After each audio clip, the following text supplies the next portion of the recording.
What's up, Jeff? We're gonna wait a couple minutes, see if any stragglers come in. And Sounds good. Sounds great. I've never been to this before. I just wanted to check it out. Yeah, no problem. Well, so far you're the only one, so it's all you. Are you excited? You get to be your shows streamed around the whole world. Oh my gosh, no, I'm not ready. I just wanted to come as a spectator today. I'm just teasing you. So let's hang out and see if anybody shows up. We got Maurice. Maurice will be here. Nice. Okay, cool.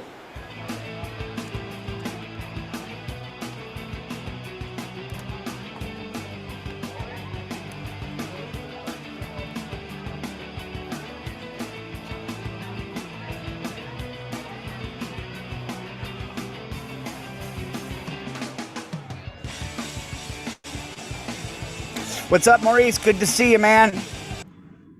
Nice to see you. Oh, you're still connecting. Nice to see you, Maurice. Hey, what's going on, Kevin? Good to see you, buddy. How you been? Man, doing great. Been doing great. Just hanging in there, as Joe Namath used to say, Kevin, I'm just trying to get by. I hear you. I always say that I'm just living the Allman Brothers life. I'm trying to make a living and doing the best I can. There you go, That's brother. The Allman Brothers lifestyle. Trying to make a living and doing the best I can. That's it. We got Jeff here. Jeff's just going to spectate today unless he changes his mind. So you may be our show. I don't know where everybody is. We had a lot of people last week. Hey, Maurice. We did. I thought things were starting to look up, man. I thought so too. Last week we had, like 9 or 10 people? Yeah. Wow. And I remember you were saying that, we got to see how things go. The week prior to that, because there weren't enough people, and then it got a lot of people. Now that was great. I can't understand the ebb and flow. Like, I don't know why some days there's nobody. I mean, for a while there, it was very much steady 12 people or so. But then it died down to like 3 for weeks and weeks and weeks. Oh, wow. It's not a great time. I think we're going to switch the time. Yeah, noon is kind of iffy. Yeah, Jeff, if you were to do this open mic, what would be the best time for you? I would think probably more in the evening. I know for me, I'm on the East Coast, so probably around but I mean this time works for me. I just don't have I don't have the guts to do open mics yet. That's all. No worries. Relax. Take your time. It's going to come soon enough. Yeah, I'm on the East Coast as well, so it's easier for me. I mean, 12 noon, yeah, that's early. That's the reason we have it at this time, was because we were getting East Coast and European people. And in Europe, it's 8 p.m., or in England at least. So that's like perfect timing. But we don't have that many students in Europe right now. When we had a lot of students, it made a lot of difference. You know what I'm noticing, Kevin? When you go out to open mics now, just a real live open mic. Yeah. It's like overrun with comics, man. Oh, I mean, there's like thousands now. Dude, it's crazy. And so people are starving to get back out there now. Maybe it's got more to do with that than anything. I don't know. Yeah, it's been pretty crazy. I think people are starving for entertainment too. People are starving to perform and starving to see entertainment. What's up, Kareem? How you doing? Oh, he's still connecting. What's up, Kareem? How you doing, buddy? Kareem's in Lebanon. So we're going to start the show. The show's going to go Maurice, and then Kareem's going to close the show. Jeff, if you feel like doing a knock-knock joke, just come on camera, and I'll let you do a knock-knock joke, but don't feel any pressure. It's just for fun. Here we go. Thanks. No worries. Let's get the show started.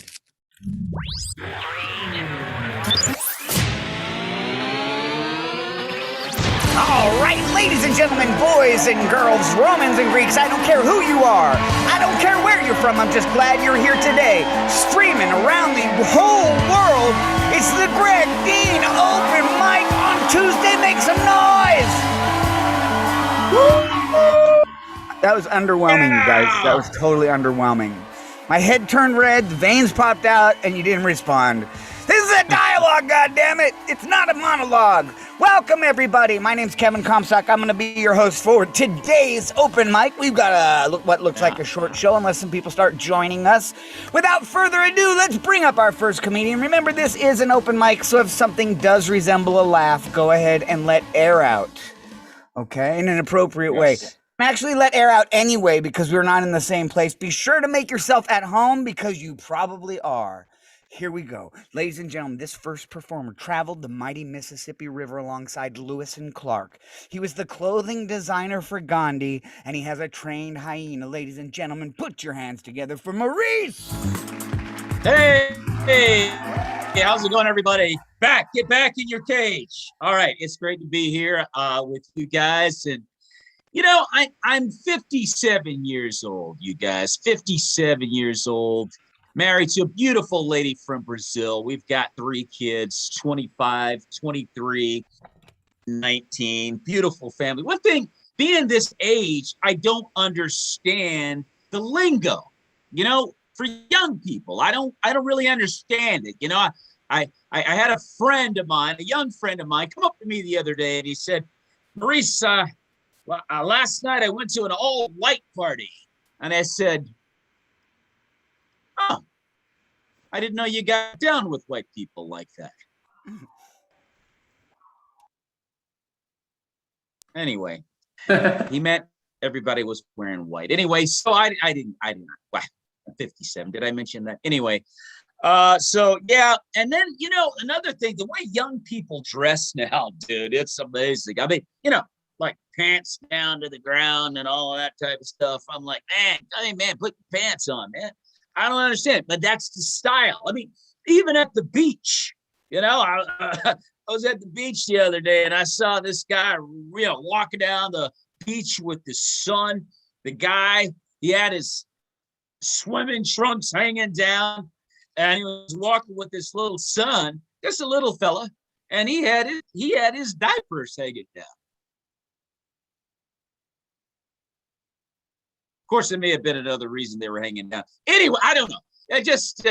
Just crazy stuff, man. I don't know the way these kids, and even in church, you know, we got I hope everybody's doing okay with the pandemic and the COVID-19. Kareem, I'm hoping everything is good for you over there in Lebanon. You guys are staying safe and away from this coronavirus stuff. But I can tell you right now, man, it's like you look around in church. We're going back to church now. I love it. I love it. Kevin, I'm going back to church. I love church. I don't know about you. I like church. But church is different now, man. You know, people like back in the day, pastors used to wear full suits, you know, with a tie and sometimes a big gold chain, you know. I mean, or, you know, they were just dressed, man, like they were tight. Now you go to church and the pastor's got on a hoodie and he's wearing Chuck Taylors and he's got holes in his jeans, and I don't know whether to say that was a great sermon, pastor, or that was a great sermon, bro. But anyway, so and you know, and then you know, you can't even tell who the pastor is now. You know, me and my wife were in the lobby the other day. Everybody had, you know, had on hoodies and you know, pants are down and Chuck. I mean, we're in the lobby of the church. We're like, where's the pastor? And then my wife said, oh, there he is. I said, how do you know, babe? She says, well, can't you see his underwear? On his underwear says, I'm the pastor. Man, I'll tell you what a society we're living in, dude. I'll tell you right now. It's crazy. It's a different deal. And I'm going to take a little extra. I'm going to be off in a second, Kevin. But I got to say this too, man. You know, men in our society, man, we got to grow up, man. I ain't gonna lie to you. My wife, beautiful lady from Brazil, and when we first got married, she didn't know. And Kareem, you can identify with this. American men are nuts, Kareem. You know that. We're nuts, dude. Man, we got this sports problem. We love football, man. We're just jacked up in the head, man. My wife, beautiful lady, she said, honey, this is when we were dating. She said, honey, let's go outside and take pictures of nature. I went, I started fanning it, babe, sit down. I'm going to call 911. Sit down. It's going to be okay. Anyway, I said, babe, you know what? I'm watching nature right now. Come sit down and watch this program. You're going to love it. It's the Bears versus the Lions. She didn't like that too much. Yeah, you can understand. She didn't like that too much, man. Anyway, that's my time. You guys have been a great audience. I'm Maurice Brown. May the peace of Christ be with you and your families, Ladies and everybody. gentlemen, Maurice God bless Brown. Woo! He married a Brazilian lady. He's lucky. Brazilian is my favorite kind of wax. Oh man, awesome, man. I tell you, I got rid of football, man. I love nature now. Let's keep this show rolling because the excitement's going through the roof. Ladies and gentlemen, this next comedian produced a documentary about how to produce a documentary. He's a skilled ice sculptor and has a collection of ceramic clowns from Lebanon. Ladies and gentlemen, Kareem!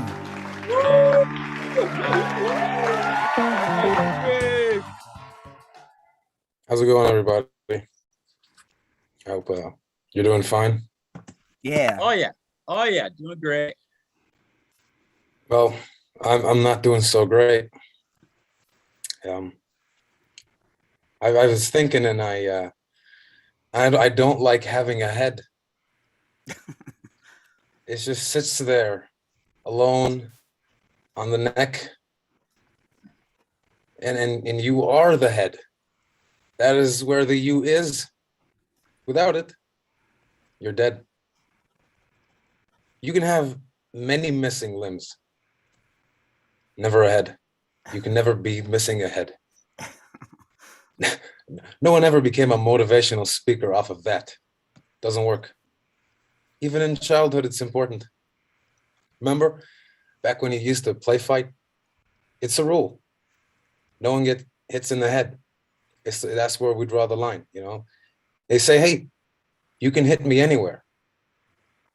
Not the head. You get hit in the head, there's a pause, and then it's not a play fight anymore. It's a fight. The head's important. Without it, you're nothing. And that's for all the ladies. Anyway, think of your head, just for a second. Do you see it in your head? Don't you think it's stupid when you look at it?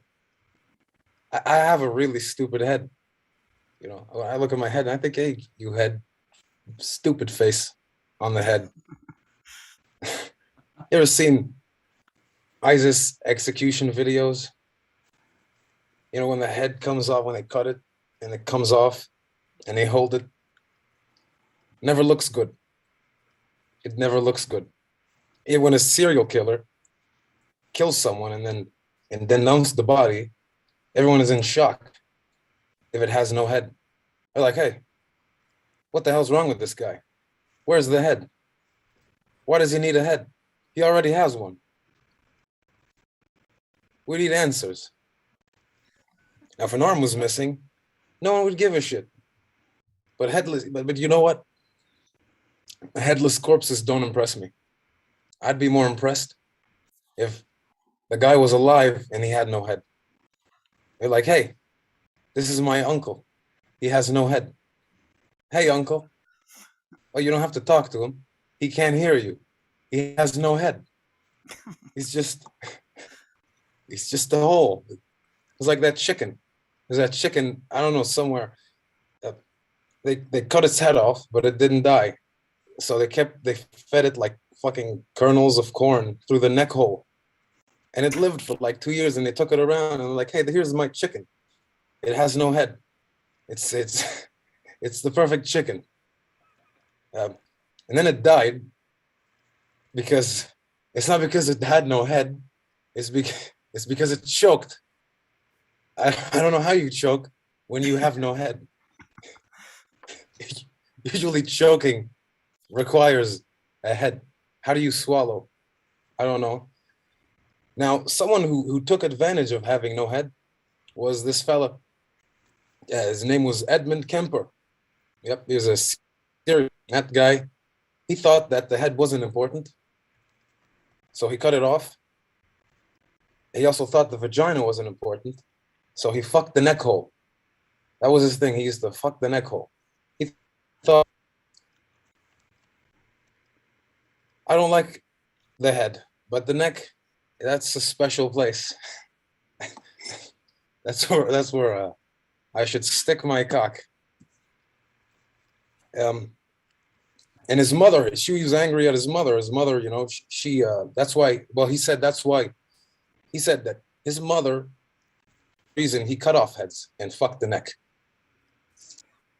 I don't think his mother was the reason. I think he was just, you know, he was a real asshole. That guy. I think anyway. When his mother, when shit hit the fucking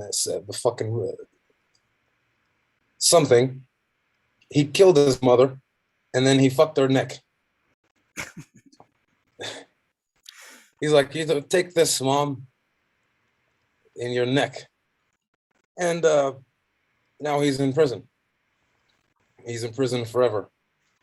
But I don't fuck necks. I don't like necks. I like my women like I like my whiskey. 40% full of alcohol and aged 12 years. But don't mind me. Just I'm just riffing right here. Just have a minute. That's all I got. So. Ladies and gentlemen, Kareem, give him a round of applause. All right, Kareem. Man, we learn a lot on this show. I hope some of you people streaming with us are going to come and join us next week. Let's talk about what we learned. We had 2 performers tonight. We learned that a diaper may hang down low due to weight, not to be stylish. We learned that church is different. Great sermon, bro. We learned a lot about head, and especially how without it, we are nothing. Without head, we are nothing. We learn these things right here. It's the Greg Dean stand-up comedy, Tuesday open mic. Check our website. I don't think we're having it next week because it's Thanksgiving. So after that, just check our website because I think we're going to change the time because this time is blowing. This time blows. Yeah. All right, everybody. See you later. Thank you. Everybody, good job, guys. Good job, Green. Bye-bye. See you, Jeff. See you, Kevin. See you.